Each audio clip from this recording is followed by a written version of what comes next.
Baik, Pak. Oke, Assalamualaikum warahmatullahi wabarakatuh. Eh, Waalaikumsalam warahmatullahi Salam wabarakatuh. sejahtera untuk kita semua.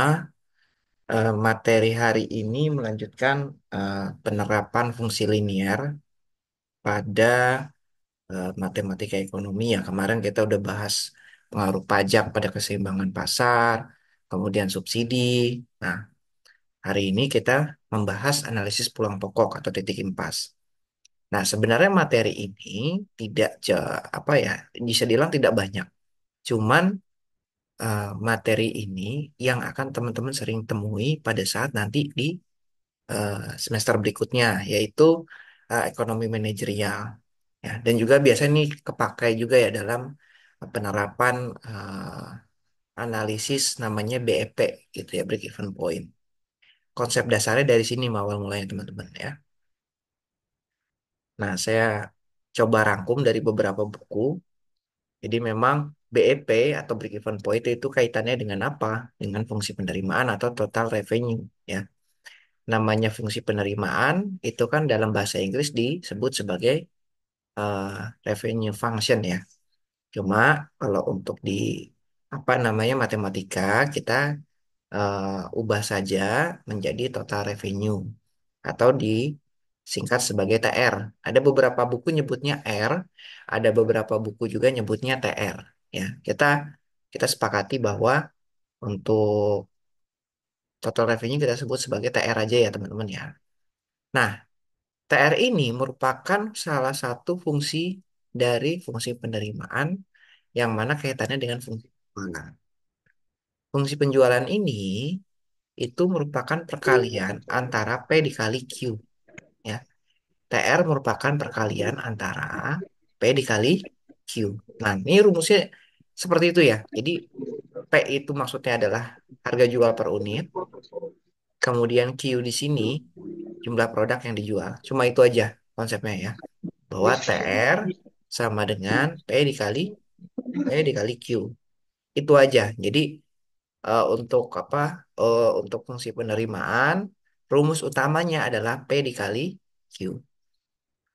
TR, kalau kita ingat di eh, grafik dalam fungsi permintaan, penawaran, nah, TR itu sama sumbunya dengan P, ya, di mana sumbunya terdapat pada di sumbu Y.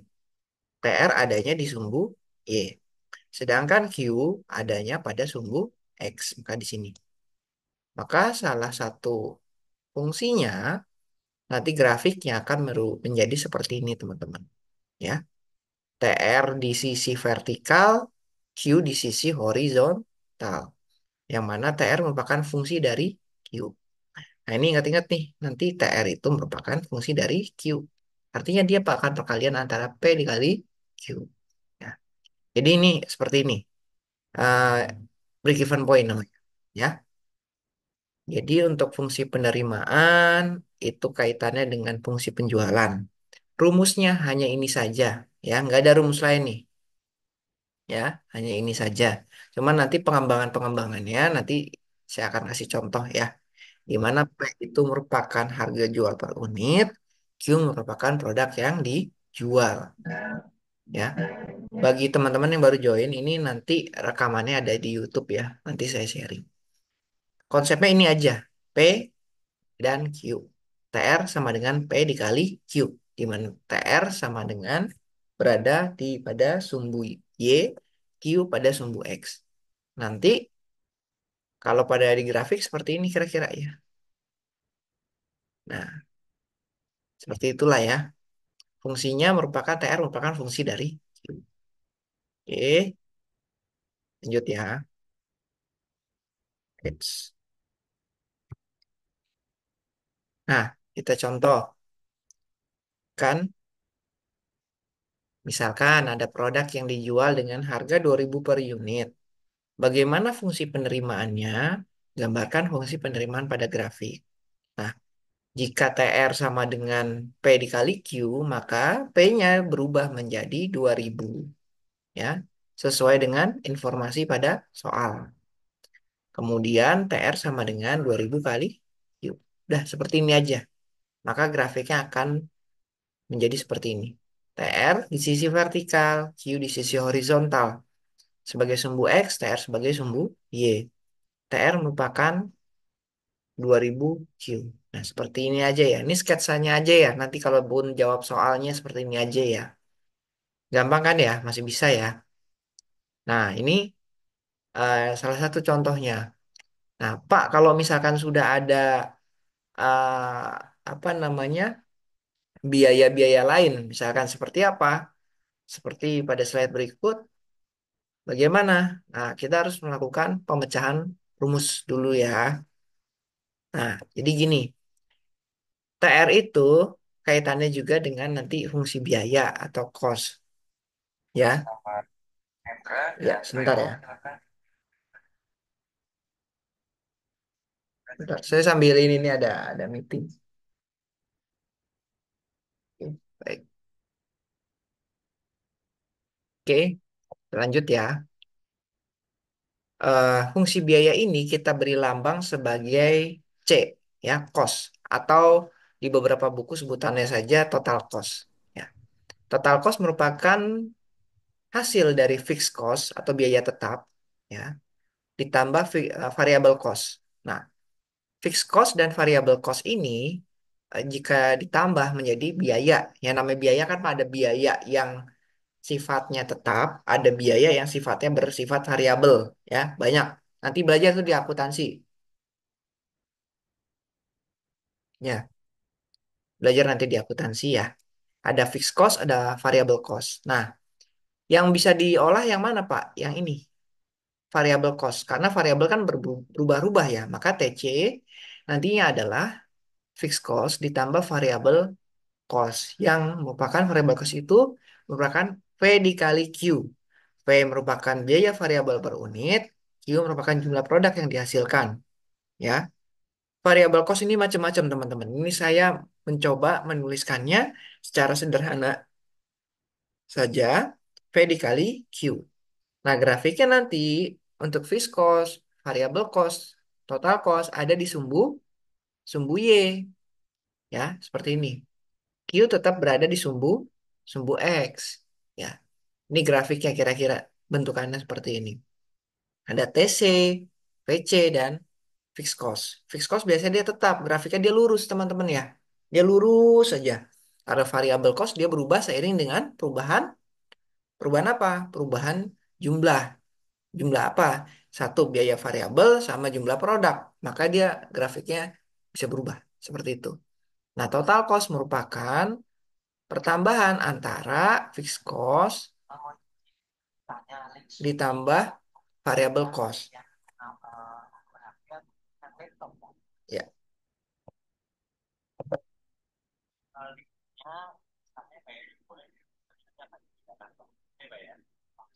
oke. Baik, kita lanjutkan. Sorry ya, ini sambil ada ini ada meeting. Oke, kita lanjutkan.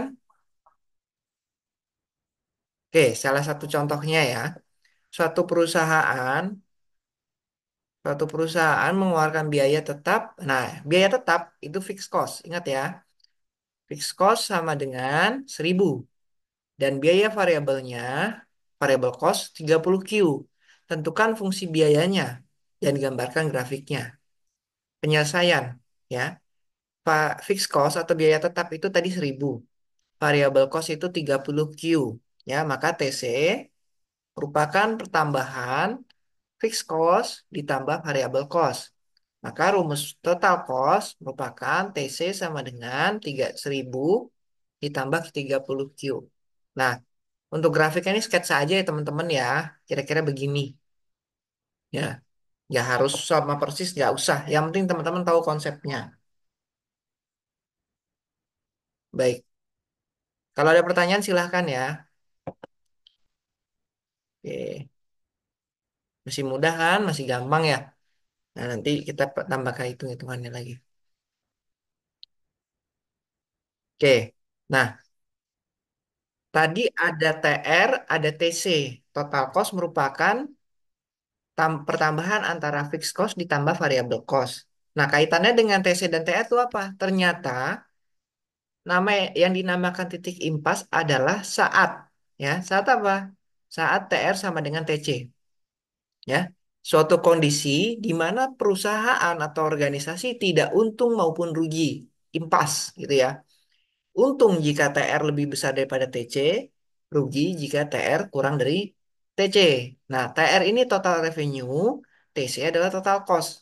Ya, TR dan TC ini saling berkaitan. Nah, grafiknya kayak gimana, Pak? Biasanya untuk TR ini dan TC ada di variabel Y. Lalu untuk quantity dia ada di variabel X. Nah, ini anggaplah nih titiknya ya, teman-teman ya, BEP ya. Jika berada di atas BEP, maka dia disebutnya laba. Yang saya kasih kuning nih, teman-teman.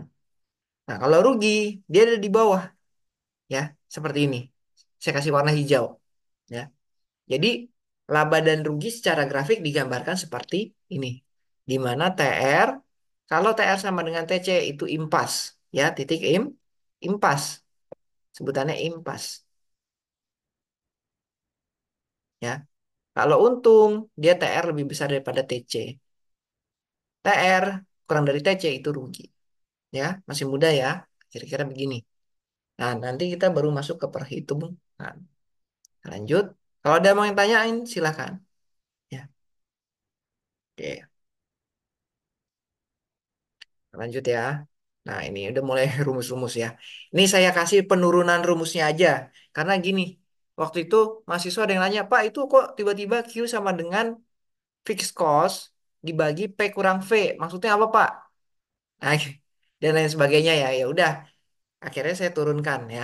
Jadi sebenarnya ada dua rumus titik pulang pokok atau titik empas. Nah, ingat, karena BEP dapat dinyatakan ke dalam unit dan juga dalam rupiah, maka ini saya kasih tanda ya. Sorry. Nih yang saya kasih nih tanda ini ya. BEP itu bisa dinyatakan dalam unit dan juga dalam rupiah, teman-teman. Kalau dalam unit, ini penurunannya aja nanti teman-teman boleh baca. Itu dalam Q ya. Q sama dengan fixed cost dibagi P dikurangi V. Oke. Lalu kalau diminta dinyatakan dalam rupiah, maka harus dinyatakan dengan membaginya dalam TR. Nah, ketika dibagi dengan TR, maka didapatkanlah seperti ini teman-teman rumusnya. Kalau dalam rupiah ini ya, BP dalam rupiah, TR sama dengan fixed cost dibagi dalam kurung 1 - V per P. Tutup kurung. Sedangkan dalam unit itu dinyatakan sebagai Q. Ya, kalau Q kan unit ya, jumlah produk. Kalau dalam apa namanya? Oh iya, siap. Nanti nanti saya share di grup ya. Tenang aja, ini ada videonya kok. Makasih. Nah, nanti untuk yang TR itu dalam rupiah, sedangkan Q itu dalam unit ya. Ini gak usah pusing. Intinya diapalinnya ini aja nih. Ya, dipahami ini aja. Q dan TR. Oke. Lanjut ya. Dia langsung ke soal biar tahu. Pak, kalau Hmm? rumus-rumus yang kemarin diterangkan itu memang harus dihafal semua, Pak. Nggak ya dipahami aja, dipahami aja. Hmm. Karena kan nanti ujiannya juga open book, nggak masalah. Oh, boleh. Iya, Baik, Pak. ujiannya semuanya open book ya. Ya, Nah, Pak. Baik, Pak, baik, Pak. yang penting paham konsepnya. Oke, Oke kita lanjut. Suatu organisasi menghasilkan produk dengan biaya variabel per unit. Nah, ini namanya V. Oke, ini V ya. Nih V. Variabel per unit 4.000. Ini V. Harga jual itu P 12.000. Biaya tetap operasi itu fixed cost. Ya, 2 juta. Tentukan jumlah produk yang harus dijual. Nah, kalau dibilang jumlah produk, berarti itu sebutannya Q dalam BEP dalam Q atau BEP dalam unit. Penyelesaiannya adalah P sama dengan 12.000, fixed cost 2 juta, variabel cost 4.000. Maka teman-teman langsung gunakan rumus ini.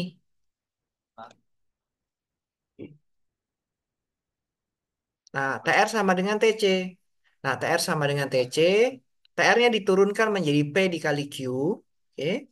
Lalu TC dipecah jadi fixed cost ditambah variabel dikali Q. Maka 12.000 kali Q sama dengan 2 juta tambah 4.000 kali Q. Lalu 12.000 kali Q ya 12.000 Q. Ya.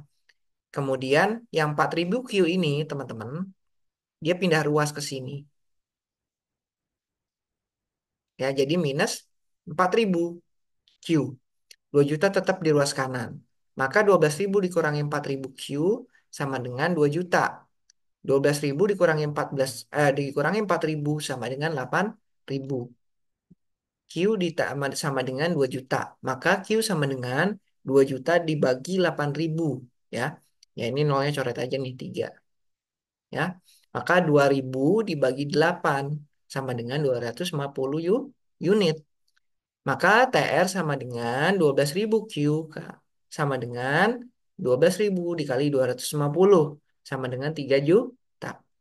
Jadi, jumlah produk yang harus dijual agar mencapai titik impas sebesar 250 unit atau dengan eh, nominal titik impasnya sebesar 3 juta. Nah, nanti kalau mengerjakan soal seperti ini ya, pemecahan-pemecahannya. Jadi biar teman-teman juga paham eh, ini dapat jawabannya dari mana. Nah, cara mengerjakan seperti ini, baik nanti di UTS maupun di UAS, ya. Nanti juga saya akan berikan latihan-latihan soal, biar teman-teman mencoba latihan sekaligus itu jadi penilaian ya nanti tugas-tugas, ya. Kira-kira begitu. Nah, sampai sini ada yang mau tanyain lagi untuk ini? Masih bisa kan? Untuk soal-soal ini, latihan ini Bapak share di LMS nggak Pak? Iya, nanti saya share di apa di LMS ya. Nanti saya share kok materi ini. Hmm. Terima kasih Pak Bimo. Oke. Oke, lanjut kita lanjut. Bentar ya.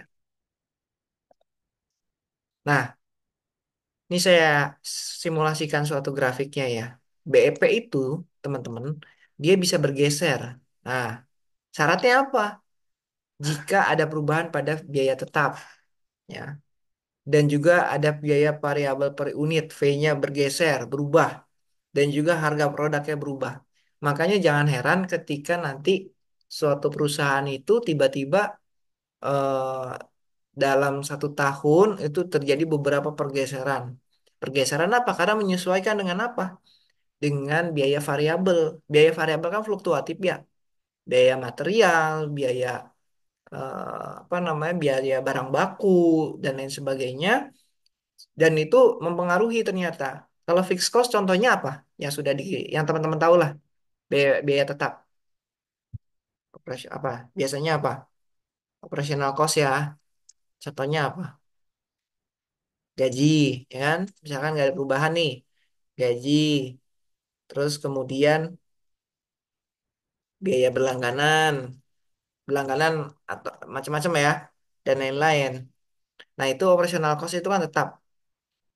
Nah kalau misalkan dia berubah, maka akan berubah apa namanya grafiknya. Ini grafiknya seperti ini nih. Dia TC itu dia di bawah sini, DTC TR di tengah. Jika ada perubahan maka disebutnya TR aksen, ya. Dan ini fixed cost-nya di sini. Fixed cost masih tetap. Tapi kalau fixed cost berubah, maka berubah semua. Ya. Makanya ada Q aksen. Nih tahap awal. Kalau permintaan produknya berkurang, maka akan berubah TR-nya juga. Itu ya. Ini grafiknya aja secara umum. Oke.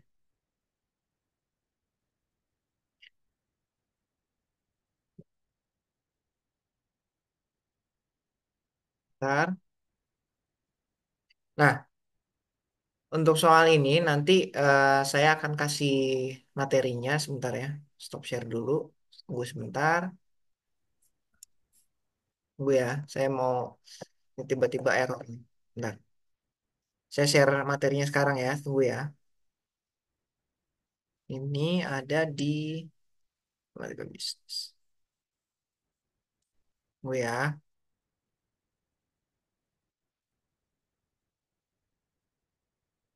Tunggu saya ambil.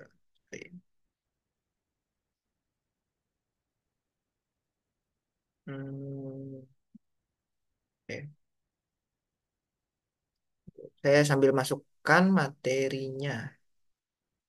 Wait ya.